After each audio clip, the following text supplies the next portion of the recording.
ਵੱਡੇ ਸਵਾਲ ਨੇ ਸਾਡੇ ਨਾਲ ਪ੍ਰਦੀਪ ਵਿਰਕ ਜੀ ਨੇ, ਉਹਨਾਂ ਤੋਂ ਗੱਲ ਕਰਦੇ। ਪ੍ਰਦੀਪ ਜੀ, ਸਭ ਤੋਂ ਪਹਿਲਾਂ ਤੁਹਾਡਾ ਸਵਾਗਤ ਹੈ ਜੀ। ਸ਼ੁਕਰੀਆ ਜੀ। ਵਿਰਕ ਸਾਹਿਬ, ਜਿਹੜਾ ਮੁਲਤਾਨੀ ਦਾ ਕੇਸ ਹੋਇਆ ਸੀਗਾ, ਤੁਸੀਂ ਉਸ ਨੂੰ ਸ਼ੁਰੂ ਤੋਂ ਐਂਡ ਤੱਕ ਪੈਰਵਾਈ ਕੀਤੀ ਆ, ਕਿਸ ਤਰ੍ਹਾਂ ਇਸ ਚੀਜ਼ ਨੂੰ ਤੁਸੀਂ ਜਸਟੀਫਾਈ ਕਰਾ ਪਾਏ ਹੋ ਲੋਕਾਂ ਤੱਕ ਕਿ ਕਾਨੂੰਨ ਦੇ ਹੱਥ ਲੰਬੇ ਨੇ, ਕਾਨੂੰਨ ਕਿਸੇ ਨੂੰ ਬਖਸ਼ਦਾ ਨਹੀਂ? ਕਾਨੂੰਨ ਤੋਂ ਜ਼ਿਆਦਾ ਲੋਕਾਂ 'ਚ ਤਾਂ ਪਹਿਲਾਂ ਮੈਂ ਇਹ ਵਿਸ਼ਵਾਸ ਸ਼ਾਇਦ ਕਿਸੇ ਹੱਦ ਤੱਕ ਬਣਾ ਸਕਿਆ ਕਿ ਰੱਬ ਦੀ ਲਾਠੀ 'ਚ ਆਵਾਜ਼ ਨਹੀਂ ਹੁੰਦੀ। ਰੱਬ ਦੇ ਵਿੱਚ ਵਿਸ਼ਵਾਸ ਰੱਖੋ। ਜਿਸ ਤਰ੍ਹਾਂ 29 ਸਾਲ ਤੋਂ ਮੁਲਤਾਨੀ ਪਰਿਵਾਰ ਨੇ ਰੱਬ ਦੇ ਵਿੱਚ ਵਿਸ਼ਵਾਸ ਰੱਖਿਆ, ਇੱਕ ਸਿਸਟਮ ਦੇ ਖਿਲਾਫ ਲੜਾਈ ਲੀਗਲੀ ਲੜੀ ਬਿਨਾਂ ਹਿੰਮਤ ਹਾਰਿਆ, ਉਸੇ ਤਰ੍ਹਾਂ ਸਿਸਟਮ ਤੋਂ ਅਪਸੈਟ ਹੋਏ ਜਾਂ ਸਿਸਟਮ ਦੇ ਵਿਕਟਿਮ ਹੋਏ ਲੋਕ ਗਲਤ ਰਾਹ ਫੜਦੇ ਆ, ਗਲਤ ਰਾਹ ਨਾ ਫੜੋ। ਇਹ ਇਨਸਪੀਰੇਸ਼ਨ ਹੈ ਤੁਹਾਡੇ ਲਈ ਕੇਸ। ਵੇਖੋ ਕਿਸ ਤਰ੍ਹਾਂ ਤਸ਼ੱਦਦ ਦੇ ਖਿਲਾਫ ਵੀ ਹਥਿਆਰ ਚੁੱਕਣ ਦੀ ਜਗ੍ਹਾ ਲੀਗਲ ਲੜਾਈ ਲੜੀ ਹੈ, ਔਰ ਅੱਜ ਸੁਮੇਧ ਸਿੰਘ ਸੈਣੀ ਭੱਜਿਆ ਫਿਰ ਰਿਹਾ ਹੈ। ਮੈਂ ਤੁਹਾਡੀ ਗੱਲ ਹੀ ਲਵਾਂਗਾ, ਪੁਲਿਸ ਉਦੋਂ ਵੀ ਇਹਦੇ ਪਿੱਛੇ ਸੀ, ਹੁਣ ਵੀ ਪਿੱਛੇ ਹੈ। ਉਦੋਂ ਪ੍ਰੋਟੈਕਟ ਕਰ ਰਹੀ ਸੀ, ਹੁਣ ਫੜਨ ਲਈ ਪਿੱਛੇ ਹੈ। ਉਦੋਂ ਇਹ ਉਹ ਪੁਲਿਸ ਵਾਲਿਆਂ ਨੂੰ ਭੇਜ ਰਿਹਾ ਸੀ ਬੰਦਿਆਂ ਨੂੰ ਚੁੱਕਣ ਲਈ, ਅੱਜ ਇਹਦਾ ਉਹ ਮੁਖੌਟਾ ਉਤਰਿਆ ਇਸ ਕੇਸ ਦੇ ਵਿੱਚ। ਜੇ ਇਸ ਕੇਸ ਦੀ ਆਪਾਂ ਰੈਲੇਵੈਂਸ ਲਈਏ, ਉਹ ਮੇਨ ਇਹੀ ਹੈ ਕਿ ਜਿਹੜਾ ਬੰਦਾ ਕਹਿੰਦਾ ਸੀ ਮੈਂ ਅੱਤਵਾਦ ਨਾਲ ਲੜਿਆ, ਅੱਜ ਉਹਦੀ ਇਹ ਸੱਚਾਈ ਸਾਹਮਣੇ ਆਈ ਹੈ ਕਿ ਉਹਨੇ ਇਨੋਸੈਂਟ ਬੰਦੇ ਮਾਰੇ ਹੈ, ਉਹਨਾਂ ਨੂੰ ਟੈਰਰਿਸਟ ਡਿਕਲੇਅਰ ਕਰਾਇਆ ਹੈ ਅੱਤਵਾਦ ਦੇ ਨਾਲ ਲੜਨ ਦੇ ਨਾਂ 'ਤੇ। ਉਹ ਕਦੇ ਅੱਤਵਾਦ ਨਾਲ ਨਹੀਂ ਲੜਿਆ।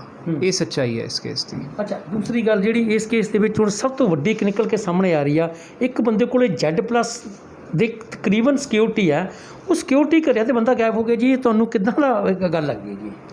ਵੇਖੋ, ਮੈਨੂੰ ਤਾਂ ਇਹ ਨਹੀਂ ਸਮਝ ਆ ਰਹੀ ਸਿਕਿਉਰਿਟੀ ਦਿੱਤੀ ਕਿਹਨੂੰ ਹੈ, ਸੁਮੇਧ ਸੈਣੀ ਨੂੰ ਜਾਂ ਉਹਦੇ ਘਰ ਨੂੰ? ਮਤਲਬ ਉਹ ਇੱਟਾਂ ਪ੍ਰੋਟੈਕਟ ਕਰਨੀਆਂ ਹੈ ਕਿ ਸੁਮੇਧ ਸੈਣੀ ਪ੍ਰੋਟੈਕਟ ਕਰਨਾ ਹੈ? ਜੇ ਸੁਮੇਧ ਸੈਣੀ ਨੂੰ ਪ੍ਰੋਟੈਕਟ ਕਰਨਾ ਹੈ, ਕੋਰਟ ਦਾ ਆਰਡਰ ਉਹ ਵਾਇਲੇਟ ਕਰਕੇ ਭੱਜਿਆ। ਕੋਰਟ ਨੇ ਕਿਹਾ ਸੀ ਘਰੋਂ ਬਾਹਰ ਨਹੀਂ ਨਿਕਲਣਾ। ਸੋ ਜੇ ਉਹ ਉਸ ਚੀਜ਼ 'ਤੇ ਭੱਜਿਆ, ਸਰਕਾਰ ਨੂੰ ਸਿਕਿਉਰਿਟੀ ਵਿਡਰਾਅ ਕਰਨੀ ਚਾਹੀਦੀ ਹੈ। ਆਫਟਰ ਆਲ ਸੁਮੇਧ ਸਿੰਘ ਸੈਣੀ ਛੱਡ ਕੇ ਭੱਜਿਆ। ਦੂਜੀ ਗੱਲ, ਜੋ ਕੋਰਟ ਦੇ ਵਿੱਚ SIT ਨੇ ਕਿਹਾ ਸੀ ਨਾ ਸੁਮੇਧ ਸੈਣੀ ਘਰ ਹੈ ਨਾ ਉਹਦੇ ਮਿਸਿਸ ਘਰ ਨੇ, ਜੇ ਉਹਨਾਂ ਦੇ ਵਾਈਫ ਵੀ ਘਰ ਹੈ ਨਹੀਂ, ਤੇ ਇੱਟਾਂ ਨੂੰ ਪ੍ਰੋਟੈਕਟ ਕਰ ਰਹੇ ਹੋ, ਵਿਡਰਾਅ ਕਰੋ ਸਿਕਿਉਰਿਟੀ। ਠੀਕ ਹੈ ਜੀ। ਮਤਲਬ ਉਸ ਚੀਜ਼ ਦਾ ਤਾਂ ਇੱਕ ਮਖੌਲ ਬਣਾਤਾ ਹੈ ਪ੍ਰੋਟੈਕਸ਼ਨ ਦੇਣ ਦਾ, ਉਹ ਵੀ Z+ ਕੈਟੇਗਰੀ ਦਾ। ਇੱਕ ਬੰਦਾ ਇਹ ਨਿਕਲ ਕੇ ਚਲਾ ਗਿਆ, ਸਿਕਿਉਰਿਟੀ ਵਾਲਿਆਂ ਨੂੰ ਵੀ ਉਸ ਵੇਲੇ ਇਨਫੋਰਮ ਕਰਨਾ ਹੁੰਦਾ। ਜੋ Z+ ਕੈਟੇਗਰੀ ਦਾ ਪ੍ਰੋਟੋਕੋਲ ਹੈ, ਐਜ਼ ਪਰ ਦੀ ਸਿਕਿਉਰਿਟੀ ਪ੍ਰੋਸੀਜਰ, ਜੇ ਕੋਈ ਬੰਦਾ ਬਿਨਾਂ ਸਿਕਿਉਰਿਟੀ ਜਾਂਦਾ ਹੈ ਤਾਂ ਸਿਕਿਉਰਿਟੀ ਵਾਲੇ ਇਨਫੋਰਮ ਕਰਦੇ ਕਿ ਜੀ ਇਹਨੂੰ ਥ੍ਰੈਟ ਪਰਸੈਪਸ਼ਨ ਕਿਉਂਕਿ ਇੰਨੀ ਹੈ, ਸੋ ਅਸੀਂ ਇਹਦੀ ਮੂਵਮੈਂਟ 'ਤੇ ਵਾਚ ਰੱਖ ਰਹੇ ਹਾਂ, ਔਰ ਅਸੀਂ ਇਨਫੋਰਮ ਕਰ ਰਹੇ ਹਾਂ ਕਿ ਬਿਨਾਂ ਸਿਕਿਉਰਿਟੀ ਗਿਆ ਹੈ। ਉਹਨਾਂ ਨੇ ਕਿਉਂ ਨਹੀਂ ਇਨਫੋਰਮ ਕੀਤਾ? ਸੋ ਬੜਾ ਕੁਛ ਇਹਦੇ 'ਚ ਹੈ ਜੋ ਕਾਮਨ ਸੈਂਸ ਨੂੰ ਵੀ ਨਹੀਂ ਅਪੀਲ ਕਰਦਾ। ਪਰ ਚਲੋ, ਰੱਬ ਦੀ ਮਿਹਰ ਰਹੀ, ਲੋਕਾਂ ਨੂੰ ਝੂਠੇ ਕੇਸ ਰਜਿਸਟਰ ਕਰਕੇ, ਡਰਾ ਕੇ, ਧਮਕਾ ਕੇ, ਵਰਦੀ ਦੀ ਦੁਰਵਰਤੋਂ ਕਰਕੇ ਭਜਾਉਣ ਵਾਲਾ ਅੱਜ ਭੱਜਿਆ ਫਿਰ ਰਿਹਾ ਹੈ। ਇਹ ਤੁਹਾਡੇ ਦਰਸ਼ਕਾਂ ਦੀ ਅਰਦਾਸਾਂ ਦਾ ਅਸਰ ਹੈ। ਅੱਛਾ, ਐਡੇ ਵੱਡੇ ਕਾਂਡ ਕੀਤੇ ਨੇ, ਜਿਉਂ-ਜਿਉਂ ਪਰਤਾਂ ਖੁੱਲ੍ਹਦੀਆਂ ਜਾ ਰਹੀਆਂ ਨੇ। ਪਹਿਲਾਂ ਕਿੱਥੇ ਮੁਲਤਾਨੀ ਦਾ ਕੇਸ ਸਾਹਮਣੇ ਆਇਆ ਸੀ, ਅੱਜ ਜੇਕਰ ਅਸੀਂ ਗੱਲ ਕਰੀਏ ਚੰਡੀਗੜ੍ਹ, ਪੰਜਾਬ, ਮੋਹਾਲੀ ਜਾਂ ਹੋਰ ਨਾਂ ਦੇ ਨਾਲ ਬਹੁਤ ਸਾਰੇ ਜ਼ਿਲ੍ਹੇ ਨੇ ਜਿੱਥੋਂ ਹਰ ਰੋਜ਼ ਕੋਈ ਨਵਾਂ ਵਿਅਕਤੀ ਸਾਹਮਣੇ ਆ ਜਾਂਦਾ ਕਿ ਮੇਰੇ ਨਾਲ ਧੱਕਾ ਹੋਇਆ, ਸਾਡੇ ਨਾਲ, ਸਾਡੇ ਪਰਿਵਾਰ ਨਾਲ ਧੱਕਾ ਹੋਇਆ, ਸਾਡੇ ਰਿਸ਼ਤੇਦਾਰਾਂ ਨਾਲ ਧੱਕਾ ਹੋਇਆ। ਸੋ ਮਤਲਬ ਇਹ ਤਾਂ ਬਹੁਤ ਵੱਡੀ ਲਿਸਟ ਹੋ ਸਕਦੀ ਹੈ। ਸਰ ਵੇਖੋ, ਇੱਕ ਮੈਂ ਹਮੇਸ਼ਾ ਗੱਲ ਕਹਿਣਾ, ਕਿਸੇ ਸ਼ਾਇਰ ਨੇ ਠੀਕ ਕਿਹਾ ਹੈ, मैं अकेला चला था जाने बेमंजिल मगर लोग साथ आते गए और कारवां बनता गया। जो सुमेध सैनी ਦੀ ਕੀਤੀ ਤਸ਼ੱਦਦ ਹੈ, ਉਹ ਇੱਕ ਜਾਣੇ ਨਾਲ ਨਹੀਂ ਹੈ, ਉਹ ਕਿਸੇ ਹਿੰਦੂ ਜਾਂ ਸਿੱਖ ਨਾਲ ਨਹੀਂ ਹੈ, ਉਹ ਇਨਸਾਨੀਅਤ ਦੇ ਖਿਲਾਫ ਇੱਕ ਉਹਦੀ ਹੈਵਾਨੀਅਤ ਸੀ। ਜਿੱਥੇ ਇਨੋਸੈਂਟ ਲੋਕਾਂ ਨੂੰ ਉਹਨੇ ਮਾਰਿਆ, ਆਪਣੇ ਵਰਦੀ ਦੇ ਪ੍ਰਿੰਸੀਪਲਸ ਦੇ ਖਿਲਾਫ ਗਿਆ। ਸੋ ਮੇਰੀ ਆ ਰਿਕੁਐਸਟ ਹੈ ਕਿ ਜਿੰਨੇ ਵੀ ਲੋਕ ਕੁਛ ਨਾ ਕੁਛ ਜਾਣਦੇ ਆ, ਸਗੋਂ ਅੱਗੇ ਆਉਣ, ਡਰ ਕੇ ਨਾ ਬੈਠਣ, ਹਿੰਮਤ ਫੜਨ, ਇਨਸਪੀਰੇਸ਼ਨ ਇਸ ਟੱਬਰ ਨੂੰ ਮੰਨ ਕੇ ਚੱਲਣ, ਮੁਲਤਾਨੀ ਦੇ ਲੜਨ, ਔਰ ਸੁਮੇਧ ਸਿੰਘ ਸੈਣੀ ਦੀ ਅਸਲੀਅਤ ਜਗ ਜ਼ਾਹਿਰ ਕਰਨ। ਇਹਨੂੰ ਅਸੀਂ ਇਹਦੇ ਪਾਪਾਂ ਦੀ ਸਜ਼ਾ ਦਵਾਈਏ ਔਰ ਛੇਤੀ ਤੋਂ ਛੇਤੀ ਦਵਾਈਏ। ਅੱਛਾ, ਵਿਰਕ ਸਾਹਿਬ, ਇੱਕ ਗੱਲ ਹੋਰ ਆਉਂਦੀ ਹੈ, ਚੰਡੀਗੜ੍ਹ ਪੁਲਿਸ ਦੀ ਹਮੇਸ਼ਾ ਲੋਕਾਂ ਦੇ ਵਿੱਚ ਇੱਕ ਇੱਦਾਂ ਦੀ ਪੈਠ ਬਣੀ ਆ ਕਿ ਚੰਡੀਗੜ੍ਹ ਪੁਲਿਸ ਸੀਨੀਅਰ ਸਿਟੀਜ਼ਨ ਹੋ ਗਏ, ਆਮ ਪਬਲਿਕ ਹੋ ਗਈ, ਕਿਤੇ ਵਾਰਦਾਤ ਹੁੰਦੀ ਆ, ਸਪੌਟ ਹੁੰਦਾ ਤਾਂ ਫਟਾਫਟ ਰਿਐਕਟ ਕਰਦੀ ਆ। ਲੇਕਿਨ ਜੋ ਮੁਲਤਾਨੀ ਕੇਸ ਦੀ ਗੱਲ ਕੀਤੀ ਜਾ ਰਹੀ ਹੈ, ਉਹ ਚੰਡੀਗੜ੍ਹ ਪੁਲਿਸ ਦੇ ਵਿੱਚ ਜਦੋਂ SSB ਸੀ ਤਾਂ ਉਦੋਂ ਦੀ ਗੱਲ ਆ, ਸੁਮੇਧ ਸਿੰਘ ਸੈਣੀ ਦੀ ਗੱਲ ਆ। ਸੋ ਬਹੁਤ ਸਾਰੇ ਹੋਰ ਲੋਕ ਵੀ ਨੇ ਜੋ ਬਿਆਨ ਆ ਰਹੇ ਨੇ, ਉਹ ਕਹਿੰਦੇ ਕਿ ਲੋਕਾਂ ਨੂੰ ਚੰਡੀਗੜ੍ਹ ਮਾਰਿਆ ਜਾਂਦਾ ਸੀ ਅਤੇ ਬਾਅਦ 'ਚ ਉੱਥੇ ਸੁੱਟ ਦਿੱਤਾ ਜਾਂਦਾ ਸੀ ਹੋਰ ਕਿਤੇ ਲਗਾਏ। ਸੋ ਚੰਡੀਗੜ੍ਹ ਪੁਲਿਸ ਦਾ ਇੱਦਾਂ ਦਾ ਵੀ ਇੱਕ ਚਿਹਰਾ ਸਾਹਮਣੇ ਹੈ। ਉਹੀ ਤਾਂ ਸ਼ੌਕਿੰਗ ਗੱਲ ਹੈ। ਸੁਮੇਧ ਸਿੰਘ ਸੈਣੀ ਹਰ ਚੀਜ਼ ਦੇ ਵਿੱਚ ਟ੍ਰੈਂਡ ਸੈਟਰ ਰਿਹਾ, ਹਰ ਗਲਤ ਚੀਜ਼ ਦੇ ਵਿੱਚ ਇੱਕ ਟ੍ਰੈਂਡ ਸੈਟਰ ਜੇ ਰਿਹਾ ਤਾਂ ਸੁਮੇਧ ਸੈਣੀ ਰਿਹਾ।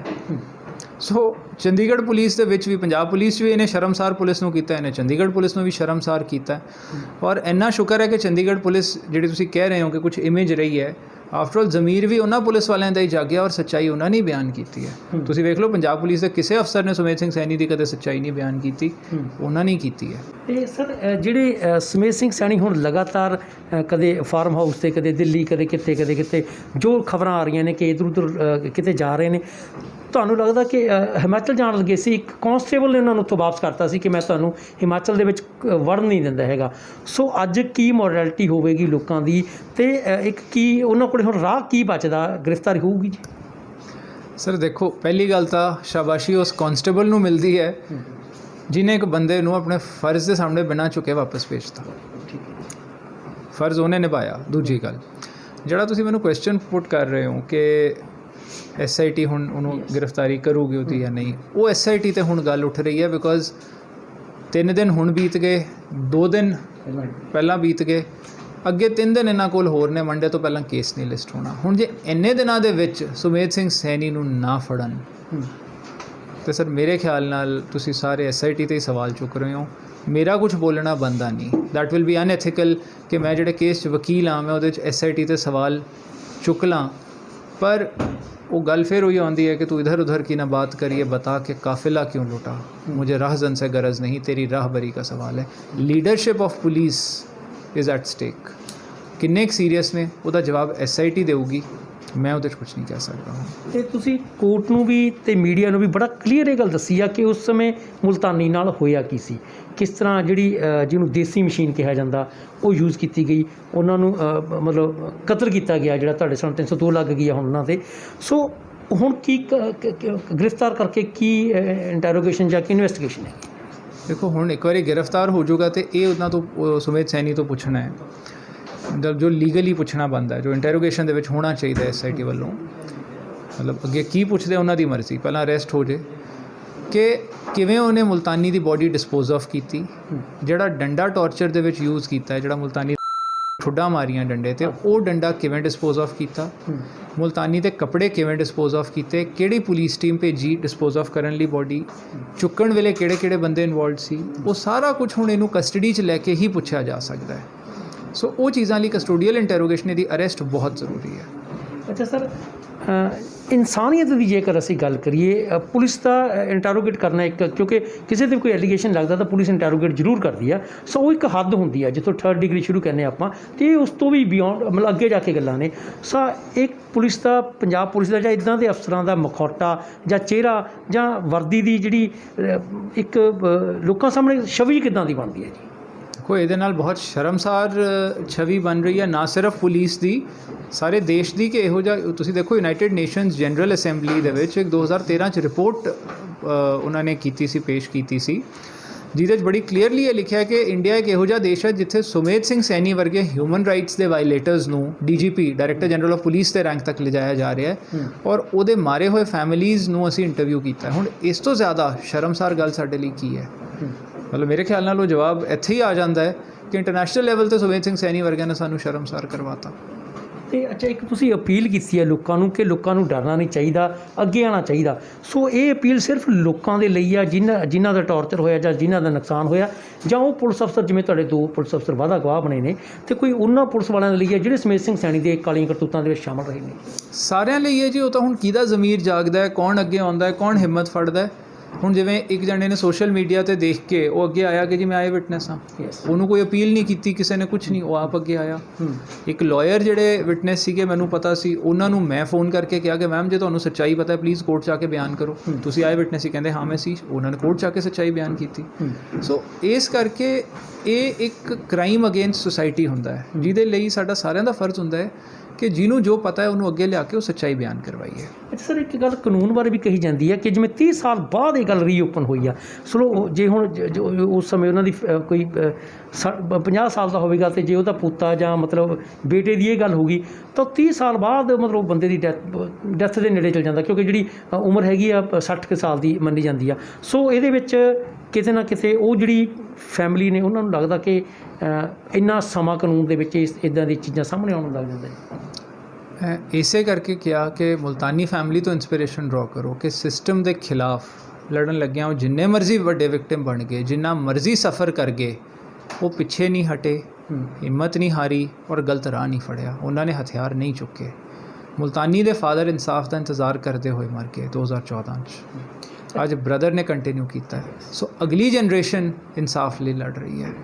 ਇਹ ਸਾਡੇ ਕੋਰਟਸ ਦੇ ਉੱਤੇ ਜਾਂ ਇਨਵੈਸਟੀਗੇਟਿਵ ਟੀਮਸ ਦੇ ਉੱਤੇ ਭਾਵੇਂ ਸਵਾਲ ਉੱਠ ਜੇ ਕਿ ਇੰਨੀ ਡਿਲੇ ਕਿਉਂ ਹੋ ਗਈ, ਲੇਕਿਨ at the end of the day मैं ये सोचता फाइनली इंसाफ तो मिल रहा है, एक एग्जाम्पल, एक मिसाल ਤਾਂ ਕਾਇਮ ਹੋ ਰਹੀ ਹੈ, ਔਰ ਇਹ ਮਿਸਾਲ ਕਾਇਮ ਕਰਨੀ ਬਹੁਤ ਜ਼ਰੂਰੀ ਹੈ ਤਾਂ ਕਿ ਵਰਦੀ ਵਾਲਿਆਂ ਦੇ ਵਿੱਚ ਕਾਨੂੰਨ ਦਾ ਡਰ ਪਾਇਆ ਜਾਵੇ। ਸਰ ਇੱਕ ਕੁਐਸਚਨ ਹੋਰ ਆ, ਜਿਹੜਾ ਪਿੰਕੀ ਹੈਗੇ, ਪਿੰਕੀ ਕੈਟ ਜਿਹਨੂੰ ਕਿਹਾ ਜਾਂਦਾ ਸੀ, ਸੋ ਉਹ ਵਿਅਕਤੀ ਵੀ ਅੱਗੇ ਆ ਰਹੇ ਨੇ। ਉਹ ਉਸ ਸਮੇਂ ਸਾਰੇ ਹੀ ਉਹਨਾਂ ਦੀ ਜਿਹੜੇ ਰਾਜਦਾਰ ਰਹੇ ਨੇ ਸਮੇਤ ਸੈਣੀ ਦੇ, ਉਹਨਾਂ ਦਾ ਜਿਹੜਾ ਪੱਖ ਆ ਜਾਂ ਮਤਲਬ ਉਹਨਾਂ ਦੇ ਟਾਈਪ ਦੇ ਬੰਦੇ ਨੇ, ਸੋ ਉਹ ਵੀ ਤਾਂ ਕਸੂਰਵਾਰ ਨੇ ਨਾ ਜੀ। ਸੋ ਉਹ ਅੱਜ ਮਤਲਬ ਕਰ ਰਹੇ ਨੇ ਕਿਉਂਕਿ ਉਹਨਾਂ ਨੂੰ ਸਜ਼ਾ ਹੋਈ ਤਾਂ ਕਰਕੇ ਸਮੇਤ ਸਿੰਘ ਸੈਣੀ ਦੇ ਖਿਲਾਫ ਹੋ ਗਏ ਨਾ।